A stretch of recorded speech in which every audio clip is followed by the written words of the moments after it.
Today on the Servant Leadership Podcast, we have the privilege of speaking with Liz Wiseman, a renowned leadership expert, author, and speaker. Liz is celebrated for her innovative work on the Multipliers concept, leaders who enhance the intelligence and potential of those they lead. From her early days as an executive at Oracle to her influential research on leadership, Liz has dedicated her career to creating better workplaces around the world. In this episode, Liz discusses her path to get to where she is today, the challenges she's faced, and the powerful lessons she's learned along the way. Join us today and be inspired to think differently about how you can lead and serve others. Liz, thank you so much for joining us today. Oh, well, I am so happy to be here. Chris, I really admire your mission and the work you're doing. So I'm just delighted to be part of it and support it. Oh, thank you so much. I first bumped into your content when I heard you were going to speak at a big conference and started reading very quickly about you. Tell our audience a little bit about your journey and how you got to where you're at today. Well, it's funny. The work I do now is the work that I wanted to do when I came out of college. And, I came out of college and for whatever reason, I have no idea what possessed me, that I wanted to teach leadership. And so I am coming out of grad school and I find an organization, sort of the premier leadership development firm at the time. And I somehow finagle an interview and I make my case about how they should hire me to teach leadership. And I'm like the ripe old age of 23, I think. And the president of the company, this was Zanger Miller, he's like, yeah, you seem great, but maybe you should go manage people for a little bit. Maybe you should go learn a little bit about leadership before you aspire to teach. And I thought he was so narrow-minded. No, you don't understand. This is what I'm passionate about.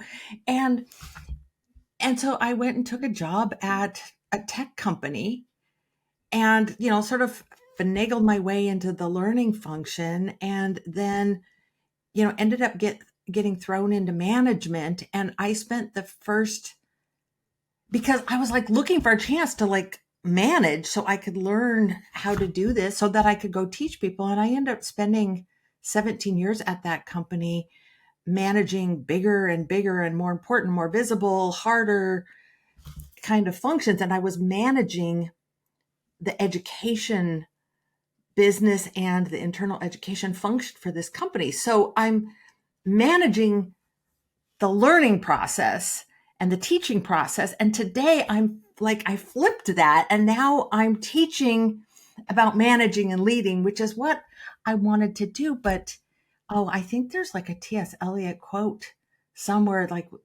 and the end of all of our wanderings is to find ourselves where we began and know the place for the first time. It's something like that. And I feel so grateful that Ed Musselwhite, the president of that company, rejected me because I had no business trying to teach something I didn't understand and I hadn't been beat up and I hadn't been through the refiner's fire. I hadn't walked through the valley of death, and learned how hard that job is and learned the right way to think about leading. And so I find myself doing what I wanted to do as an entry-level job. So I have a great entry-level job. That's a big jump to make that switch, especially after all those years. And you do so much research. How does it come about that somebody starts to think, gosh, I really want to research this? Well, what's the impetus? Well, it was a combination of curiosity and chutzpah. And, I got thrown into this company called Oracle that, we talked about a year at Oracle was 7, dog year kinds of things. It was a crazy place. And I joined at 23 years old and I just keep getting these jobs handed to me. None of them did I know how to do. Every one of them was this huge stretch assignment. And I thought, my gosh, do they not have adults to give these jobs to? Do we lack for adult supervision? Because why am I getting all these big, hard jobs? And so I had almost 2 decades of doing things I didn't know how to do and figuring them out and finding that actually I didn't hate that. I loved that kind of work. And when I finally left Oracle, it wasn't because I didn't love what I was doing. It was because I finally knew what I was doing, and it was honestly no fun. And so I left really in search of something interesting to go do that I didn't really know how to do yet. Like I knew the adjacencies, but so I'm out doing some executive coaching and I stumble into a situation that I have seen play out over and over again. And it is a really, really smart leader who's just killing the energy and intelligence and capability of others. They were like talent, like diminishers rather than talent multipliers. And I had seen this play out at Oracle, and I'm working with this executive and I'm explaining to him how my observation was that people's own intelligence could be either this amplifying force or it could be this kind of dampering force.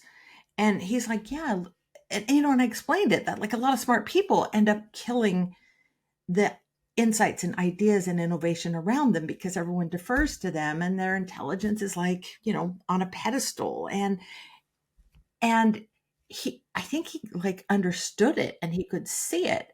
And so I, just trying to be a good executive coach, went looking for, I don't know, a Harvard Business Review article that would like, surely somebody has researched this phenomenon that I had seen play out at Oracle and with other executives I had coached. Turns out no one had done this research. And I just found myself in a situation where someone needs to figure this out, and why not me? And I had had the great like blessing of having worked with a lot of academics while I was running Oracle University. I had hired Clay Christensen from Harvard and Jim Collins and C.H. Prahalad from Michigan. I'd worked with all these really incredible academics, and I'm like, well, they're smart, but I mean, they're really no smarter than anyone else. Like, I don't know. I feel like God gave intelligence sort of broadly to humanity. And I'm like, I could probably figure out how to do that. And I had really been quite familiar with how they did their research and how they taught. So it didn't seem out of reach. What was the process from you just starting to research for clients really, and just for your own interest, and turning that then into a book that now is done amazing? I know. And no one was more surprised than me by this. And after I had done the research and it was time to go write a book, I remember like talking to my publisher and thinking, do they really understand that I don't know how to write a book? Like, should I tell them that? Like, that I've never written anything longer than a verbose email or like a Christmas letter? But it's one of those things you just figure it out. And the research, I really modeled the research process after what I had learned from Jim Collins. And, Jim Collins, who wrote Good to Great, and a number of other books. But, Jim is a master of the contrast study. Like, why is it that, some companies like excel and others stagnate? And, he did these contrast studies, holding variables constant and looking at the delta between those two. And he had laid all that out in the appendix of his books, and I had read that. And so I just kind of did something similarly. And I looked at what I held constant was the individual contributor or worker or leader. And I compared what they were like and what their work experience was like under someone who was having a diminishing effect versus someone who was having a multiplying effect. Like, that person didn't change. Like, they still had all the same like intellect and talents and capabilities, but it was with a change of command comes a change in capability. And that's what I was trying to understand. And so, I went out and interviewed people and asked them not to describe how they led. I asked them to describe how their previous bosses had led and the impact it had on them, and the outcomes. And you interview enough people and gather enough survey data, you start to see patterns, and the patterns were so clear, and the patterns have played out across different industries and across different national cultures, and organizational cultures. So with Jim Collins talking about level 5 leadership and all of the great content that he has throughout his books, obviously this podcast talking about servant leadership, how do you see servant leadership playing into being a great leader and being a multiplier for those that you lead and those around you? It wasn't, servant leadership wasn't necessarily the filter I was looking at this through. I really wanted to understand how the intelligence and capability of a leader affected the intelligence and capability of others. And I think what I found has everything to do with servant leadership. Everything, because it's about how you're using your intelligence. And, what I've seen is that the best leaders aren't necessarily like approaching leadership kind of with the golly shucks version of servant leadership, which is golly shucks, I don't know what we should do. What do you think? They're not playing small. It's not like, well, gee, I'm just here to serve and I'm not bringing anything. It's a way of leading that says, you know what, I come to this conversation with insights and ideas and skills and knowledge and talents and God-given talents. But instead of using those in a way that elevates me and sort of subordinates the people around me, I'm going to use those in service to the capability of the team. Like I'm going to use my own knowledge. Let's say someone's an expert engineer or scientist or has deep subject matter expertise. Like I'm going to use that not to provide the answers, but I'm going to use that to ask good questions that get other people thinking. Like it has everything to do with where we point our talent and capability. It's not about like denying or, sort of denigrating ourselves. It's about using what we have in service to the team. And it's a fundamentally different orientation. Like, gee, my team is here to work for me versus I'm here not just to work for the team, but to work for the collective intelligence and capability and wisdom of the group. That's good. I think from afar, when people look at you and hear your story, a lot of people probably think you had it easy. You became an executive at Oracle and you're a world famous speaker and author and you've done so much stuff and people just love your work. I know it hasn't been easy. I know you've had challenges. What are a couple challenges that you faced, or how do you deal with challenges when they come up? Well, Oracle gave me a pretty steady stream of challenges. And, I've had life challenges, maybe starting at the beginning. I was raised by, goodly parents, but, I had very much sort of a multiplier mom and a diminisher dad. And, I had a dad who was kind of rough on people, and he wasn't abusive, and I certainly don't want to portray that, but, he was very much like a bossy, know-it-all kind of dad. It wasn't the most nurturing of fathers. Now, I should be careful describing this because I'm probably going to get mail from people who are like, we were raised by the same father. Like I have had that same kind of father figure in my life. And I think one of my early challenges in life was to learn to love my father, but to not take him too seriously and to not crumble under criticism and to not like shut down around him. And I watched how other people did. Other people cowered around him and, kind of just stayed out of his way. And I think it was this challenge that taught me to love people who sometimes behavior is not super lovable. And it taught me to separate the difference between people's intention and the impact that they're having.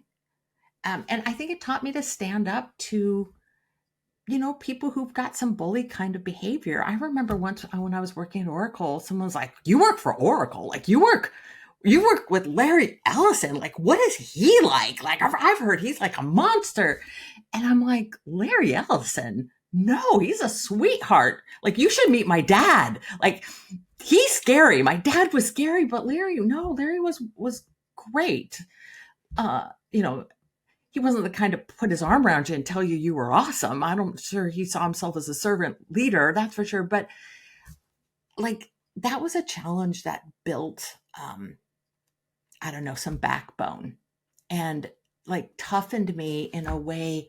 I don't know that it hardened me, but I had to learn to stick up for myself, and that has served me really well.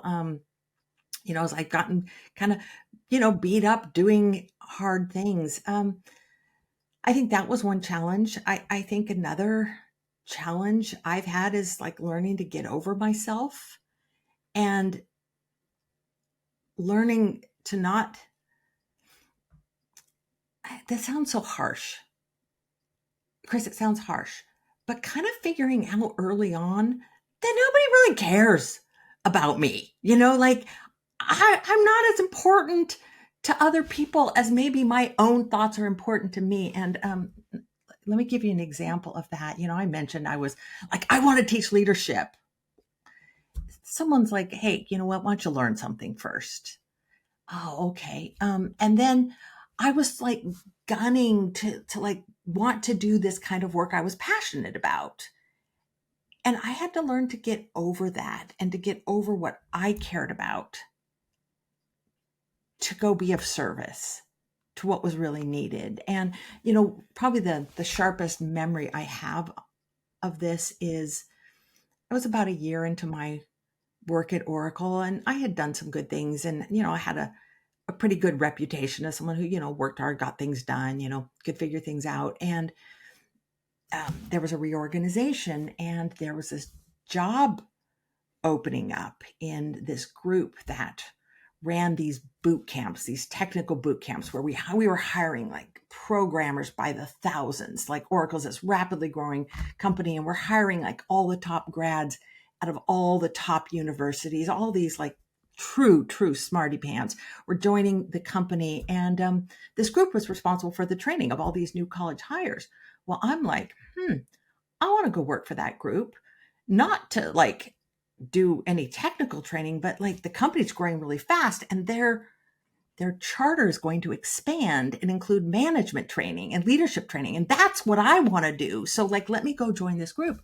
So I interviewed for this job, and I've interviewed with the manager and the director. I'm now interviewing with the vice president, and he asked me a bunch of questions. I answer them. And then it's like my chance to kind of make my pitch. Like, "Hey, here's what I can do for you." And so I knew like this was my moment to kind of like lay out this pitch, which was, "Hey, Oracle's growing really rapidly. We've got a lot of young technologists who are being thrown into leadership roles. They've never managed people before. They're struggling, and they're kind of like sucking the life out of their teams. Like, put me in, coach. Like, I can help with this. Like, I want to do this." And, it's very much a fulfillment of what I feel like was my passion, maybe even a little bit of what I felt like was a little bit of a spiritual mission. And he listens to me. He agrees. We got a bunch of young managers who don't know what they're doing. And he said, "But Liz, your boss has a different problem. She's got to figure out," like my would-be boss, he said, "she's got to figure out how to get like 2,000 new college graduates up to speed in Oracle technology over the next year. And what would be great is if you could help her figure that out." Well, I didn't want to help her figure that out. Like I knew they needed technology instructors. I knew that, but I wanted to teach leadership. And he now wants me to go teach programming to a bunch of nerds. I don't want to do that. And I don't have any skill to do that. I came out of business school but I could hear, it was like, and it was this very, very, like, it's seared in my memory, this moment and this experience. Because like, essentially what he was saying, he wasn't polite, but he was saying like, hey, Liz, look around you. See what's important here. See what's needed. See what's like mission critical on the critical path for this organization. And why don't you like make yourself useful here? And it wasn't what I wanted, but it was what was needed. And I remember feeling this tension. And I'm like, but maybe I should just convince him that I can do something different, which is going to be more valuable. I'm like, no, if that's what is needed, that's what I'm going to go do. And I had to like figure out how to program and then how to teach programming to a bunch of hotshot programmers, which was traumatic in that learning process, but it turned out I was pretty good at it. But it was, I think this came early in my career, Chris. And I think it was where I first learned, like, you know what? Don't care so much about what you want. Don't care so much about what you're good at. It's like, find out what people need and go do that. And like, go be helpful, like go serve. I mean, you've written so many books, right? And Multipliers is a lot about how do you multiply those around you and those that you lead. On the flip side, there's this whole engaging yourself and activating yourself. And you wrote about rookie smarts, and this kind of gets into a little bit of rookie smarts and just what it takes. Keep going. Share with our audience about rookie smarts as well, just that book, because that was really, I love that book. Well, I'm glad to hear it. That book was an accident. I was going to meet my publisher. I had written Multipliers and another book called The Multiplier Effect.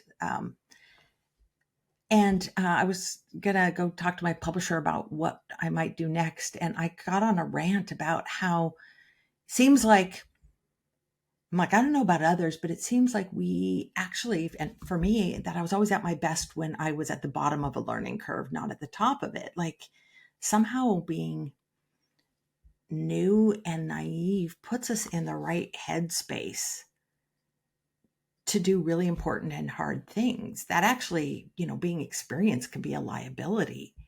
We start acting like know-it-alls. We get stuck in our ways. We feel like we don't need feedback anymore. And so I'm ranting about this. And she said, that's the book you need to write. I'm like, oh, no, that's just like, I got to be in my bonnet about that.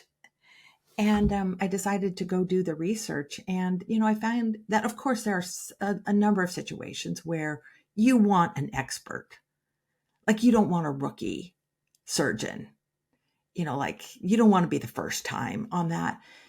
You don't want like a rookie skydive partner. Like if you're going tandem, like it's nice to know someone's done that a few times. But for so much of our work that's like knowledge work and innovation, like being new and naive turns out to be a tremendous advantage. And particularly, now when the world is changing really fast, that, it's not really how much we know that matters as much as how fast we can learn.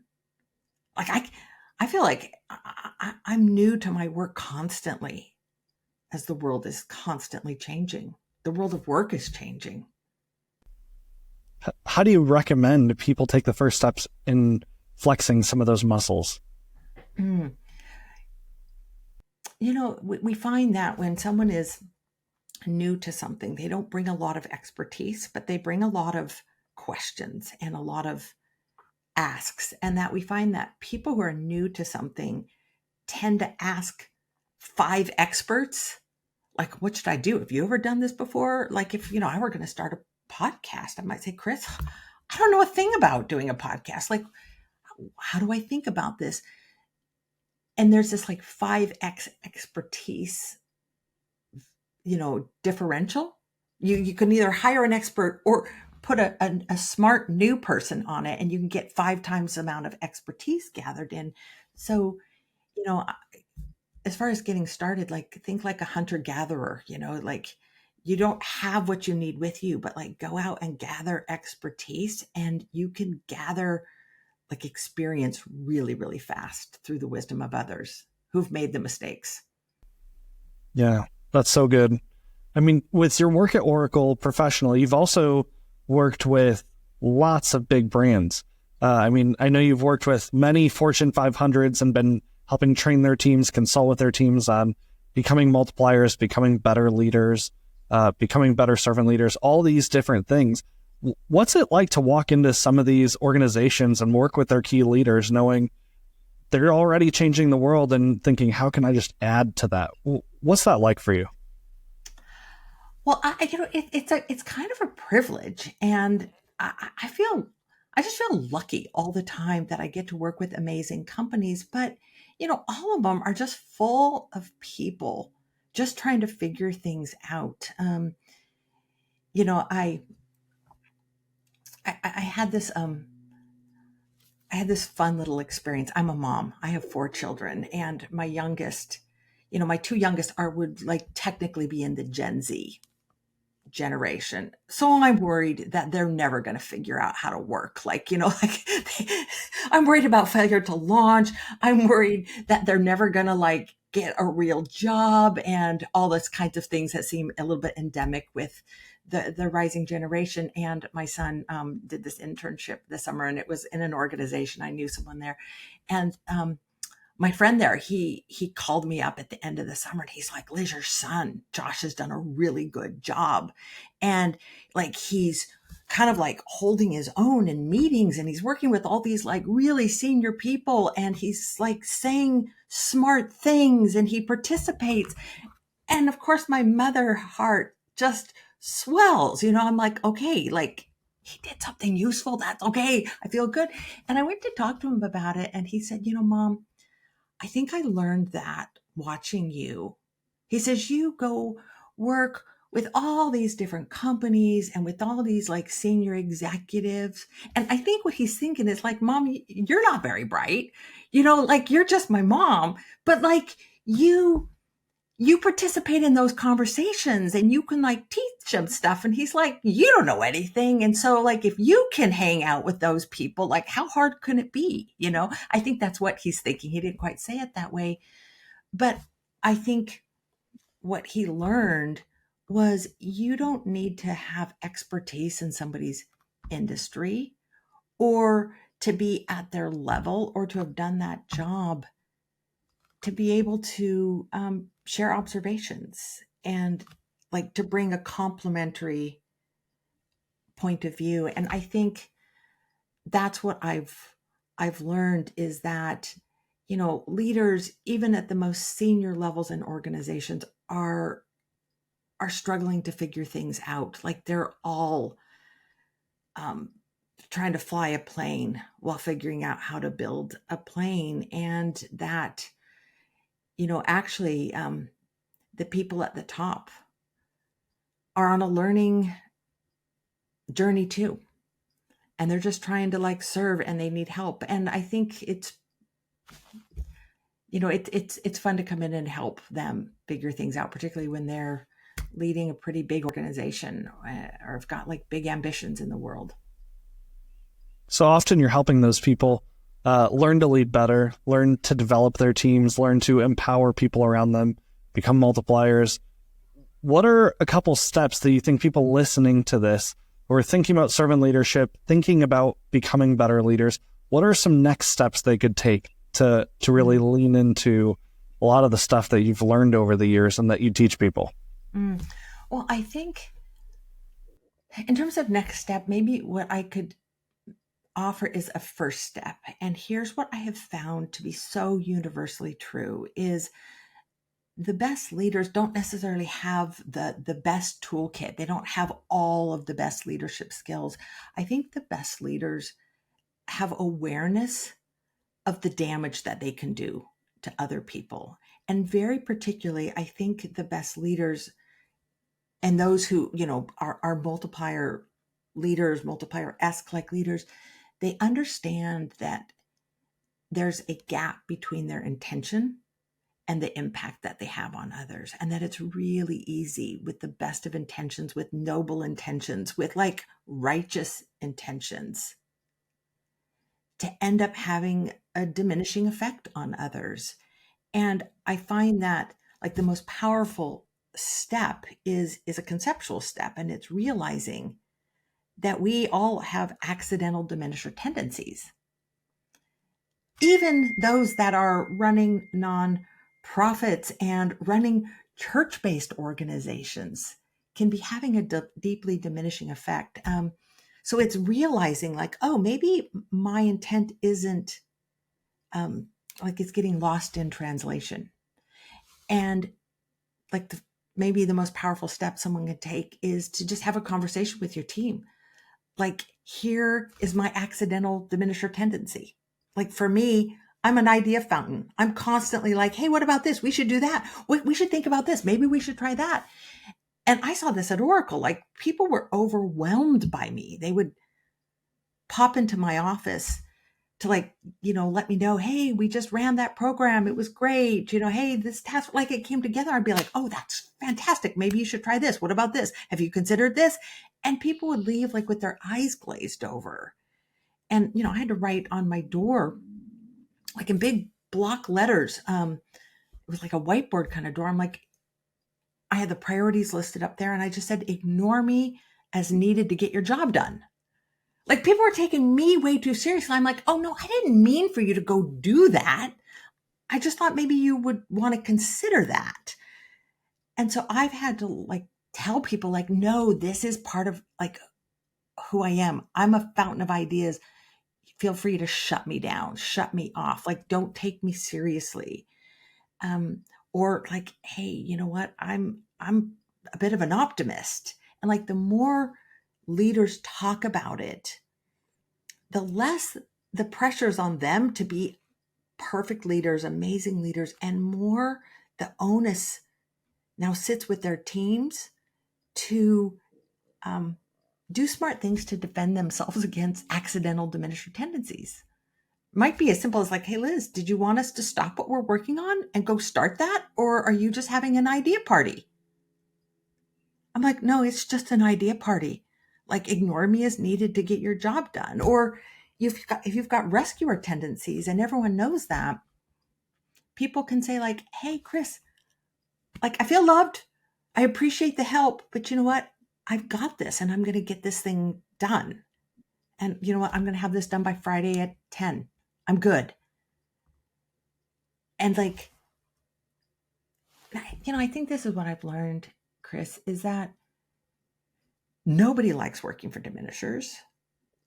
And nobody likes working for accidental diminishers, even if they have like big hearts and good intentions. And the people who are most motivated for you to be a great leader and a servant leader are the people who are served by your leadership. And they will help you. Like, they are deeply motivated for you to get it right as a leader, and they'll help you. Do you find most people have the self-awareness to know where they're weak and where they diminish? Or are there ways that people can find out from others that are at least first steps people can take? Well, I don't think we move through life hyper aware.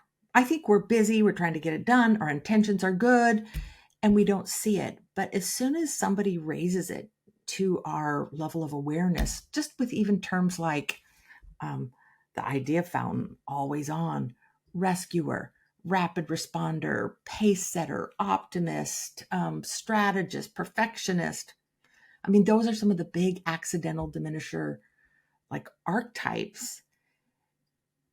Just those words, people go, oh,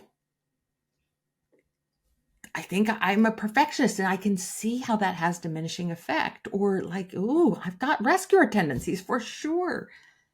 And people can make huge progress just by hearing the term. If that's not jumping out at you, we've got a fun little 360 assessment. It's, are you an accidental diminisher? You could just Google that and you'd find it.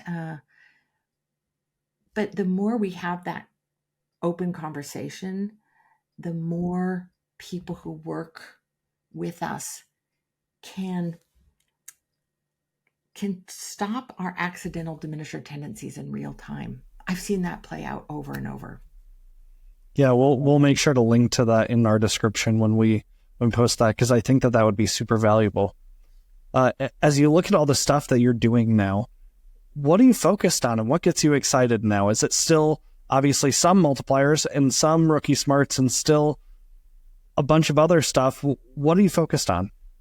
Well, I've also, I split my time between those books and my more recent book, Impact Players, which is kind of, it's about people who are not just position holders in organizations, but like the difference makers. And I, spent a couple years studying what do they do differently than other really smart, hardworking, capable people. And so I've spent spending a fair bit of my time sharing those ideas, teaching organizations how to develop leaders who are multipliers, and a workforce that are impact players is kind of a nice combo. What did someone say to me recently? They said, we expect amazing things to happen when those two kind of like schools of thought collide. So I'm spending a lot of time there. And then I'm in the cave researching a new piece of work. And what I'm spending my time trying to do is understanding how our early work experiences imprint us. Just like our early life experiences can really shape our identity, our mindsets, our habits. I'm looking at how our early work experiences, our early bosses end up shaping the way that we lead and how we essentially get made as leaders. And so I've been trying to understand that imprinting process and like what happens, what is like the long-term consequence of somebody's first boss? Like, what does that do to us? Good boss, bad boss, absent boss. And how does it affect the way we show up?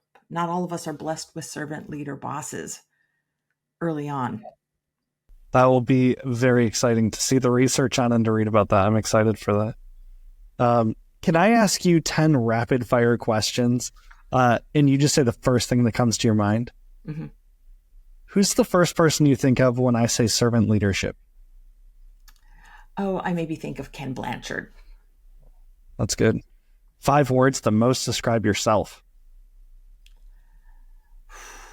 Energetic, funny. Oh, this is so hard. Old school.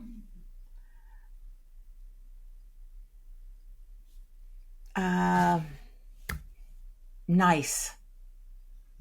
Is that 4? Can I count 5 with old school? Yeah, that's great. I would have added multiplier, encourager, other things like that, but that's good. Favorite author or book? Well, Jim Collins had a huge influence on me. C.K. Prahalad, both incredible researchers and authors. Those are 2. Favorite movie?